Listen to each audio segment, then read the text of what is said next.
Hello दोस्तों, तो कैसे हैं आप लोग। मैं सूरज स्वागत करता हूं आपका अपने यूट्यूब चैनल अवर प्रिपरेशन पर। दोस्तों, हमारी जीके और जीएस की 1000 क्वेश्चन की जो सीरीज चल रही है, ये उसका पार्ट हमारा 4 है, जिसके अंदर हमने क्वेश्चन लिए हैं 75 टू 100। इससे पहले अगर आप हमारे चैनल पर नए हैं तो आप हमारे चैनल को सब्सक्राइब करें, हमारे वीडियो को लाइक एंड शेयर जरूर करें। तो आइए शुरू करते हैं इस प्रैक्टिस सेट को। दोस्तों, देखते हैं इस प्रैक्टिस सेट का पहला क्वेश्चन लेते हैं। दोस्तों, देखते हैं पहला क्वेश्चन क्या है। मोस्ट इंपॉर्टेंट क्वेश्चन है हमारे सभी एग्जामों के लिए। तो पहला क्वेश्चन लेते हैं दोस्तों। पहला क्वेश्चन लिखा है, treaty of Purandar was signed between Shivaji and dash. उसने बताया कि पहला ऑप्शन है जय सिंह, दूसरा ऑप्शन है अफजल खान, तीसरा ऑप्शन है दिलेर खान, डी ऑप्शन कह रहा है कि आदिल शाह। बताना है दोस्तों, शिवाजी और किसके बीच पुरंदर की संधि पर हस्ताक्षर किए गए थे। शिवाजी और दूसरा कौन था संधि पर हस्ताक्षर करने वाला। तो पहला ऑप्शन है जय सिंह थे, दूसरा ऑप्शन है अफजल खान, तीसरा ऑप्शन है हमारा दिलेर सिंह, डी ऑप्शन कह रहा कि आदिल शाह। तो दोस्तों, इस क्वेश्चन का जो आंसर हो जाएगा हमारा, वो हो जाएगा पहला ऑप्शन जय सिंह। तो दूसरा कौन था, वो थे हमारे जय सिंह। इसी तरीके से आगे बढ़ते हैं, इसका ऑप्शन ए सही हो जाएगा। इसी तरीके से आगे बढ़ते हैं, क्वेश्चन नंबर 77 77 लेते हैं दोस्तों। लिखा है कि which is used as an air pollution indicator. Number एक है हमारा बैक्टीरिया, दूसरा नंबर है एल्गी, तीसरा नंबर है हमारा फंगी, डी ऑप्शन कर रहा है लीचेन। वायु प्रदूषण संकेतांक के रूप में किसका प्रयोग किया जाता है। पहला ऑप्शन है जीवाणु का किया जाता है, दूसरा ऑप्शन है शैवाल का किया जाता है, तीसरा ऑप्शन है कवक का किया जाता है, डी ऑप्शन कह रहा है लाइकेन की किया जाता है। तो दोस्तों, वायु प्रदूषण की संकेतांक के रूप में लिचेन या लाइकेन का प्रयोग किया जाता है, जिसका ये डी ऑप्शन से हो जाएगा। इसी तरीके से आगे बढ़ते हैं, अगला क्वेश्चन लेते हैं दोस्तों। 78 नंबर क्वेश्चन लेते हैं दोस्तों। क्या कह रहा है हमारा, the substance formed by the combination of two or more elements in a definite proportion considering the quantity is called। पहला ऑप्शन है लिक्विड कहलाता है, दूसरा ऑप्शन है कंपाउंड कहलाता है, तीसरा ऑप्शन है मिक्सचर कहलाता है, डी ऑप्शन कह रहा है एलिमेंट कहलाता है। दो या दो से अधिक तत्वों के एक निश्चित अनुपात में योग की मतलब मिलाए जाने की मात्रा को मिलाने से बनने वाला जो पदार्थ होता है उसे क्या कहता है। पहला ऑप्शन है उसे तरल कहा जाता है, दूसरा ऑप्शन है यौगिक कहा जाता है, तीसरा ऑप्शन है मिश्रण कहा जाता है, डी ऑप्शन कह रहा है तत्व कहा जाता है। तो दोस्तों, जब दो या दो से अधिक तत्वों को एक निश्चित अनुपात की में उन्हें मिलाया जाता है तो उनसे हमारा बनता है कंपाउंड, जिसे हिंदी में हम लोग यौगिक कहते हैं। इसका बी ऑप्शन से हो जाएगा। इसी तरीके से आगे बढ़ता है, क्वेश्चन नंबर अगला लेते हैं 79 लेते हैं दोस्तों। 79 क्या कह रहा है कि which of the following are properties of solid. पहला ऑप्शन है फिक्स्ड वॉल्यूम्स होता है, दूसरा ऑप्शन है डेफिनेट शेप होते हैं, तीसरा ऑप्शन है नेग्लिजिबल कंप्रेसिबिलिटी होती है, डी ऑप्शन कह रहा है ऑल ऑफ द अबव। निम्नलिखित में से कौन ठोस के गुण है। बताना है दोस्तों, जो ठोस चीजें होती हैं उनमें कौन कौन से गुण पाए जाते हैं। नंबर एक, उनकी निश्चित मात्रा या कह सकते हैं उनका निश्चित वॉल्यूम या आयतन होता है। दूसरा ऑप्शन कह रहा है कि उनका निश्चित आकार होता है। तीसरा कह रहा है कि नगण्य संपीडितता मतलब उनको दबाया नहीं जा सकता। डी ऑप्शन कह रहा है कि ऊपर के सभी। तो दोस्तों, ऑल ऑफ दीज एवं जो भी जितनी भी ठोस वस्तुएं होती हैं उनमें ये सारे तीनों गुण ही पाए जाते हैं, इसलिए इसका ऑप्शन डी सही हो जाएगा। इसी तरीके से आगे बढ़ते हैं, क्वेश्चन नंबर 80 लेते हैं दोस्तों। 80 क्या कह रहा है हमारा, who proposed the preamble before the drafting committee of the constitution। पहला ऑप्शन है महात्मा गांधी, दूसरा ऑप्शन है बी एन राव, तीसरा ऑप्शन है B R Ambedkar, D option कह रहा है जवाहरलाल नेहरू। संविधान की प्रारूप समिति के समक्ष प्रस्तावना का प्रस्ताव किसने रखा था। ये बताना है दोस्तों कि जो संविधान की जो प्रारूप समिति थी उसके समक्ष प्रस्तावना का जो प्रस्ताव रखा था किसने रखा था। पहला ऑप्शन है महात्मा गांधी ने रखा था, दूसरा ऑप्शन है बी एन राव ने रखा था, तीसरा ऑप्शन है बी आर अम्बेडकर ने रखा था, डी ऑप्शन कह रहा है कि हमारा जवाहरलाल नेहरू ने रखा था। तो दोस्तों, इसका ऑप्शन जो सही हो जाएगा वो हमारा डी ऑप्शन से हो जाएगा, जवाहरलाल नेहरू ने इसका प्रस्तावना का प्रस्ताव रखा था। डी ऑप्शन से हो जाएगा। इसी तरीके से आगे बढ़ते हैं, अगला क्वेश्चन लेते हैं 81 दोस्तों। 81 क्या कह रहा है कि who was the king of the Gupta dynasty who prevent the Hund's from invading India. पहला ऑप्शन है स्कंदगुप्त, दूसरा ऑप्शन है समुद्रगुप्त, तीसरा ऑप्शन है चंद्रगुप्त, डी ऑप्शन कह रहा है कि नम।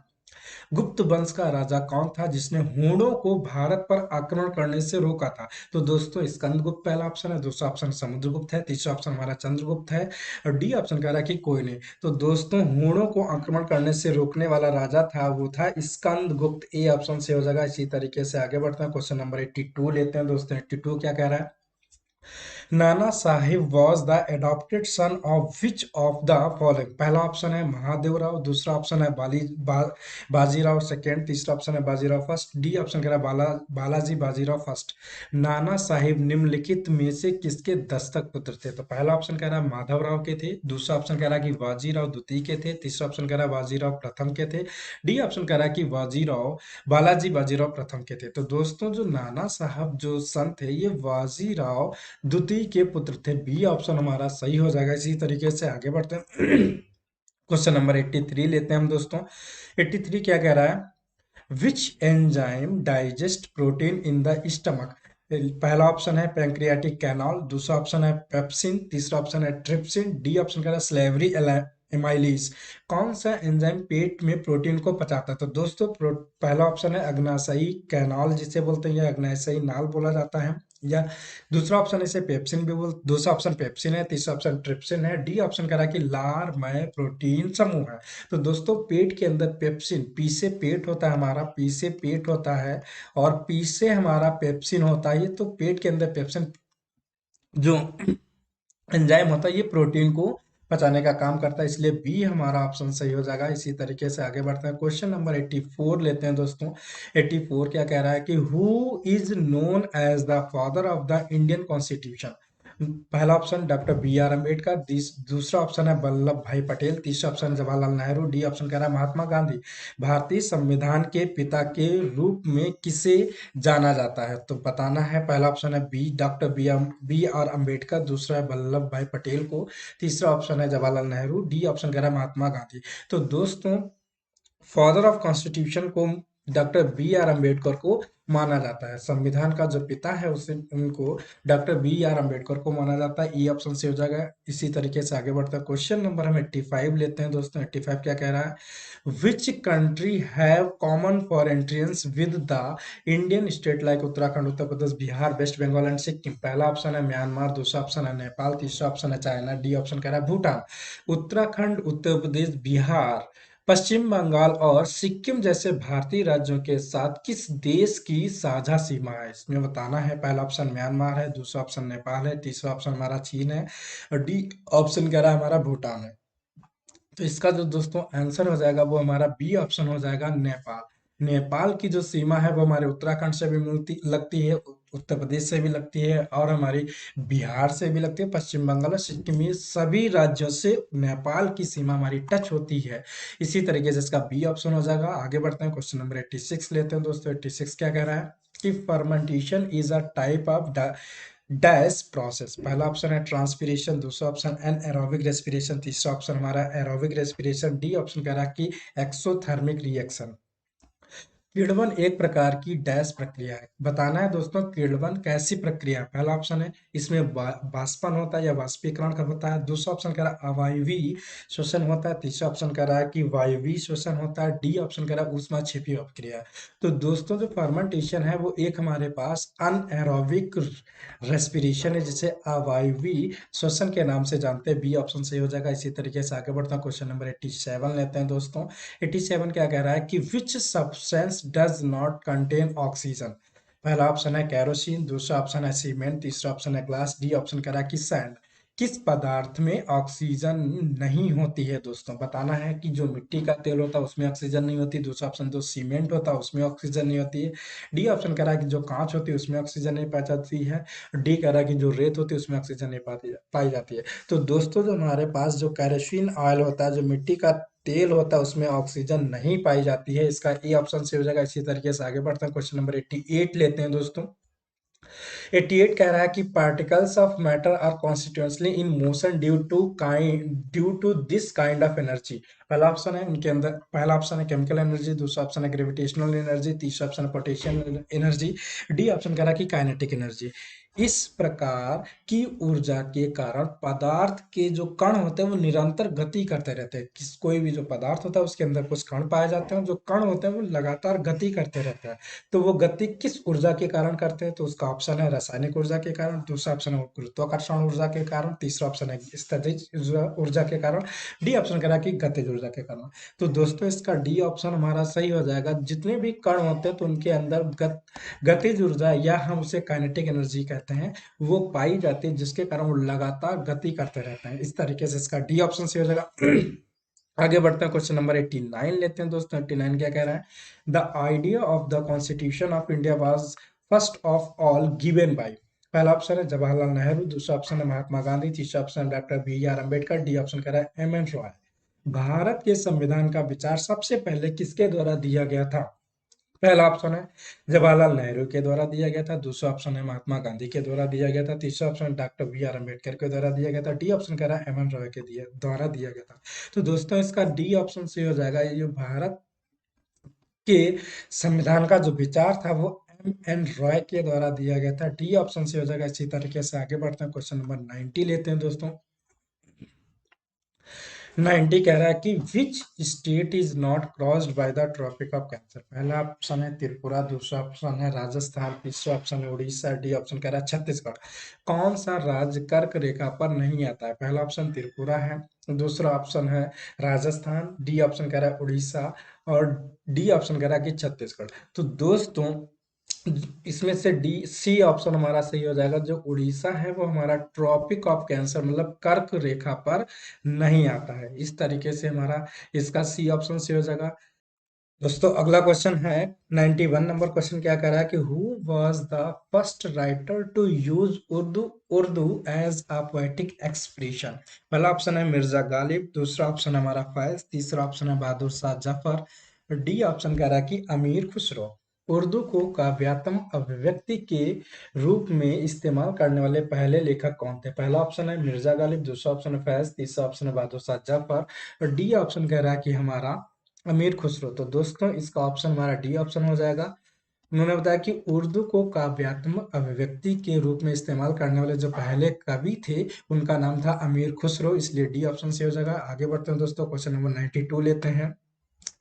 92 कह रहा है कि which of the following is the best conductor of the electricity. पहला ऑप्शन है वार्म वाटर, दूसरा ऑप्शन है सैलाइन वाटर, तीसरा ऑप्शन है कोल्ड वाटर, डी ऑप्शन कह रहा है डिस्टाइल्ड वाटर। निम्नलिखित में से कौन विद्युत का सबसे अच्छा सुचालक है? पहला ऑप्शन है गर्म पानी, दूसरा ऑप्शन है खारा पानी, तीसरा ऑप्शन है ठंडा पानी, डी ऑप्शन कह रहा है कि अशुद्ध जल। तो दोस्तों इस क्वेश्चन का ऑप्शन जो हो जाएगा बी ऑप्शन हो जाएगा। खारा पानी जो होता है, पानी के अंदर हम जितना नमक मिलाते जाएंगे इलेक्ट्रिसिटी की जो चालकता है उतनी ही बढ़ती जाएगी। बी ऑप्शन से हो जाएगा। इसी तरीके से आगे बढ़ते हैं दोस्तों। आंसर क्वेश्चन नंबर हम 93 लेते हैं दोस्तों। 93 क्या कह रहा है? विच of the following is not a infected disease. पहला ऑप्शन इन्फ्लुएंजा, दूसरा ऑप्शन एलर्जी, तीसरा ऑप्शन है पोलियो, डी ऑप्शन कह रहा है मलेरिया। निम्नलिखित में से कौन एक संक्रमित रोग नहीं है? तो पहला ऑप्शन है इन्फ्लुएंजा, दूसरा ऑप्शन एलर्जी, तीसरा ऑप्शन है पोलियो, डी ऑप्शन मलेरिया। तो दोस्तों इस क्वेश्चन का जो आंसर हो जाएगा वो बी ऑप्शन हो जाएगा। एलर्जी जो होता है वो संक्रमित रोग नहीं होता है। इस तरीके से आगे बढ़ता है। क्वेश्चन नंबर 94 लेते हैं दोस्तों। 94 क्या कह रहा है? Harappan civilisation belong to which era. पहला ऑप्शन आयरन एज, दूसरा ऑप्शन है नियोलिथिक एज, तीसरा ऑप्शन है पैलोलिथिक एज, डी ऑप्शन कह रहा है ब्रॉन्ज एज।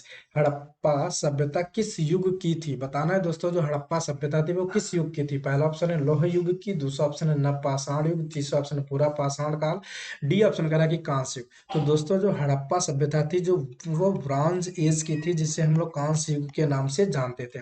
इस तरीके से इसका डी ऑप्शन से हो जाएगा। आगे बढ़ते हैं, क्वेश्चन नंबर 95 लेते हैं दोस्तों। 95 क्या कह रहा है कि Which among the following is called anti-fertility vitamins? पहला ऑप्शन है विटामिन के, दूसरा ऑप्शन है विटामिन ए, तीसरा ऑप्शन है विटामिन डी, और चौथा ऑप्शन है विटामिन ई। निम्नलिखित में से किसे रोगाणु रोधक विटामिन के नाम से जाना जाता है? पहला ऑप्शन विटामिन के, दूसरा ऑप्शन विटामिन ई, तीसरा ऑप्शन है विटामिन डी, और डी ऑप्शन कह रहा है विटामिन ई। तो दोस्तों इसमें जो विटामिन ई है हमारी, इसे रोगाणु रोधक विटामिन के नाम से जाना जाता है। इस तरीके से डी ऑप्शन से हो जाएगा। आगे बढ़ते हैं, क्वेश्चन नंबर 96 लेते हैं दोस्तों। 96 क्या कह रहा है? विच of the following is the longest river in India. पहला ऑप्शन है गंगा, दूसरा ऑप्शन है गोदावरी, तीसरा ऑप्शन नर्मदा, डी ऑप्शन कह रहा है ब्रह्मपुत्र। निम्नलिखित में से कौन भारत की सबसे लंबी नदी है? दोस्तों बताना है। पहला ऑप्शन है गंगा, दूसरा ऑप्शन गोदावरी, तीसरा ऑप्शन नर्मदा, डी ऑप्शन कह रहा है ब्रह्मपुत्र। तो भारत की जो सबसे लंबी नदी है दोस्तों वो है हमारी कौन?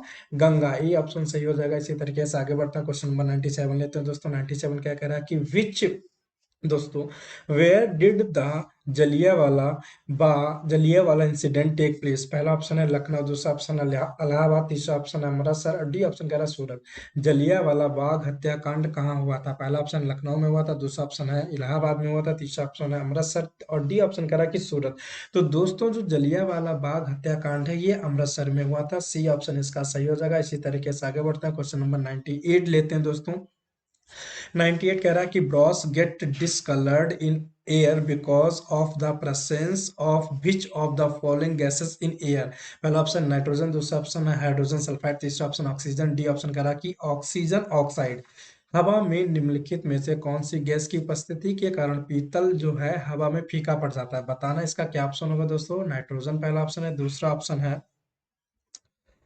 ऑप्शन है यहाँ पर हाइड्रोजन सल्फाइड, तीसरा ऑप्शन है ऑक्सीजन, डी ऑप्शन कह रहा है कि oxygen sulphide, sorry oxygen oxide. तो दोस्तों जो ऑक्सीजन यहाँ पर दोस्तों हाइड्रोजन सल्फाइड पाया जाता है हवा में, क्या पाया जाता है? हाइड्रोजन सल्फाइड पाया जाता है, जिसके कारण पीतल का जो रंग होता है वो फीका पड़ जाता है। इसका बी ऑप्शन से हो जाएगा। इसी तरीके से आगे बढ़ते हैं, क्वेश्चन नंबर 99 लेते हैं दोस्तों। 99 क्या कह रहा है? whose prior permission is needed to introduce a bill into in the parliament of the reorganization of state? पहला ऑप्शन है राज्यसभा, दूसरा ऑप्शन है chief minister of the concerned state, C option कह रहा कि governor of the concerned state, D option कह रहा कि प्रेसिडेंट ऑफ इंडिया। राज्यों के पुनर्गठन के लिए संसद में एक विधेयक पेश करने के लिए किसकी पूर्व अनुमति की आवश्यकता पड़ती है? तो पहला ऑप्शन कह रहा है कि राज्यसभा की, दूसरा ऑप्शन कह रहा है संबंधित राज्य के मुख्यमंत्री की, सी ऑप्शन कह रहा है संबंधित राज्य के राज्यपाल की, डी ऑप्शन कह रहा है भारत के राष्ट्रपति की। तो दोस्तों राज्य के पुनर्गठन के लिए संसद में एक विधेयक पेश करने के लिए राष्ट्रपति की, प्रेसिडेंट ऑफ इंडिया या भारत के राष्ट्रपति की अनुमति की आवश्यकता पड़ती है। इसका डी ऑप्शन से हो जाएगा। इसी तरीके से आगे बढ़ते हैं, क्वेश्चन नंबर हम दोस्तों 100 लेते हैं। ये इस प्रैक्टिस सेट का हमारा अंतिम क्वेश्चन है। Adi Shankar who later became Shankaracharya was born in? पहला ऑप्शन है वेस्ट बंगाल, दूसरा ऑप्शन है हमारा आंध्र प्रदेश, तीसरा ऑप्शन है कश्मीर, डी ऑप्शन कह रहा है केरल। आदि शंकर जो बाद में शंकराचार्य बने का जन्म कहाँ हुआ था? बताना है। पश्चिम बंगाल में हुआ था, दूसरा ऑप्शन कह रहा है कहीं आंध्र प्रदेश, तीसरा ऑप्शन कह रहा है कश्मीर, डी ऑप्शन कह रहा है केरल। तो दोस्तों उनका जो जन्म हुआ था वो केरल में हुआ था, डी ऑप्शन इसका सही हो जाएगा। इसी तरीके से आगे बढ़ते हैं दोस्तों। Thank you for watching. दोस्तों जरूर बताएं आपको हमारी वीडियो कैसी लगी। अगर आप हमारे चैनल पर नए हैं तो आप हमारे चैनल को सब्सक्राइब करें, हमारे वीडियो को लाइक एंड शेयर जरूर करें। थैंक यू, धन्यवाद।